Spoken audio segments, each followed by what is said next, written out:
एक विशाल जंगल के पारिस्थितिकी तंत्र में, जहां ऊंचे पेड़ घनी छतरी बनाते थे जो सूरज की रोशनी को छनकर चित्तीदार पैटर्न में बदल देती थी, कैपुचिन बंदरों का एक समुदाय रहता था।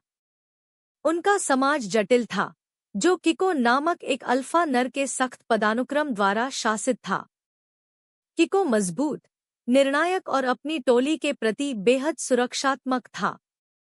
लेकिन टोली का सबसे उल्लेखनीय सदस्य किको नहीं था, यह राया नाम की एक युवा बंदरिया थी।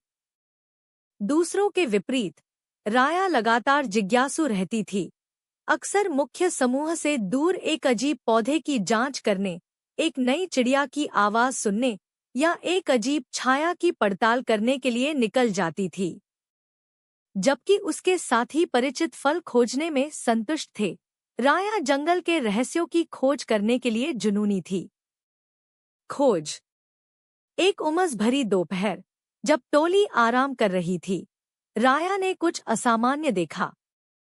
एक खड़ी चट्टान के चेहरे पर घनी लताओं से ढकी हुई लाल जामुन का एक जीवंत पैच था जिसे उसने पहले कभी नहीं देखा था।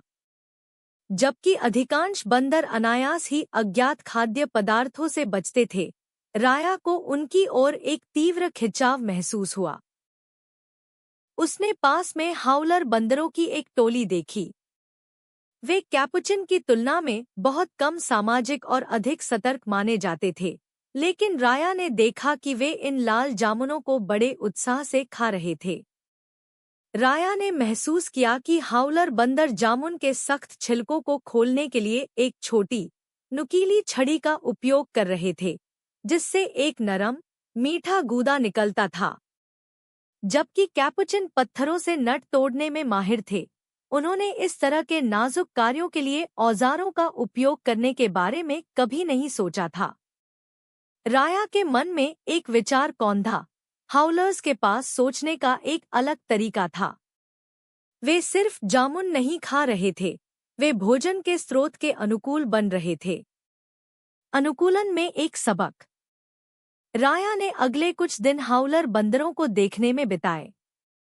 उसने उन्हें सड़ी हुई लकड़ियों से कीड़े निकालने के लिए छड़ियों का उपयोग करते देखा और उसने उन्हें अचानक हुई बारिश के दौरान एक अस्थायी आश्रय बनाने के लिए शाखाओं से पत्तियां उतारते देखा। वे स्वाभाविक आविष्कारक थे। राया ने उनके कार्यों की नकल करने की कोशिश की। उसने एक समान छड़ी ढूंढी और लाल जामुन में से एक को खोलने का प्रयास किया। शुरुआत में वह बार बार असफल रही, उसके छोटे हाथ औजार के साथ लड़खड़ा रहे थे। लेकिन राया धैर्यवान थी। उसने कोण, दबाव और हाउलर द्वारा उपयोग की जाने वाली तकनीक पर ध्यान केंद्रित किया। अंत में एक हल्की पॉप के साथ छिलका खुल गया। अंदर का गूदा समृद्ध और मीठा था, जैसा उसने पहले कभी नहीं चखा था। उत्साहित होकर राया अपनी टोली में वापस लौटी और जामुन प्रस्तुत किए। दूसरों को संदेह हुआ। किको, अल्फा, ने अजीब फल का निरीक्षण किया। उसकी भौहें तन गईं। हम वह नहीं खाते जो हम नहीं जानते, उसने घोषणा की। राया से जामुन छीनकर उसे फेंक दिया। हमारे तरीके सुरक्षित हैं। हम वही खाते हैं जो हम हमेशा खाते हैं। राया निराश थी लेकिन किको के दृष्टिकोण को समझती थी। टोली सुरक्षा और परंपरा को प्राथमिकता देती थी। लेकिन राया ने एक मूल्यवान सबक सीखा था, ज्ञान के लिए अक्सर अपने आराम क्षेत्र से बाहर कदम रखना पड़ता है। चुनौती। कुछ हफ्तों बाद जंगल में एक गंभीर सूखा पड़ा। सामान्य फल के पेड़ सूख गए और नदियां सूखने लगी। कैपुचिन भूखे रहने लगे। किको का नेतृत्व तब परखा गया जब टोली भोजन खोजने के लिए संघर्ष कर रही थी। घबराहट बढ़ने लगी। राया जानती थी कि टोली की उनके पारंपरिक खाद्य स्रोतों पर निर्भरता अब एक कमजोरी थी। उसे हाउलर बंदरों और उनकी अनुकूलन क्षमता याद आई। किको, राया ने धीरे से कहा, मुझे पता है कि कहाँ भोजन है, लेकिन इसके लिए एक अलग दृष्टिकोण की आवश्यकता है। वह किको और एक छोटे समूह को उस चट्टान के चेहरे पर ले गई जहां लाल जामुन उगते थे। हाउलर अभी भी वहीं थे, पानी से भरपूर गूदे पर पनप रहे थे।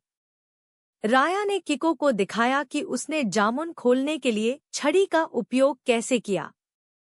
किको ने उसे देखा, उसका प्रारंभिक संदेह समझ की एक झलक से बदल गया। उसने सिर्फ भोजन ही नहीं, बल्कि उनके संकट का एक समाधान भी देखा। उसने एक छड़ी उठाई और कई प्रयासों के बाद एक जामुन खोलने में कामयाब रहा। उसने इसे चखा और महसूस किया कि राया सही थी। अल्फा सीखता है। किको ने तुरंत टोली को निर्देश दिया।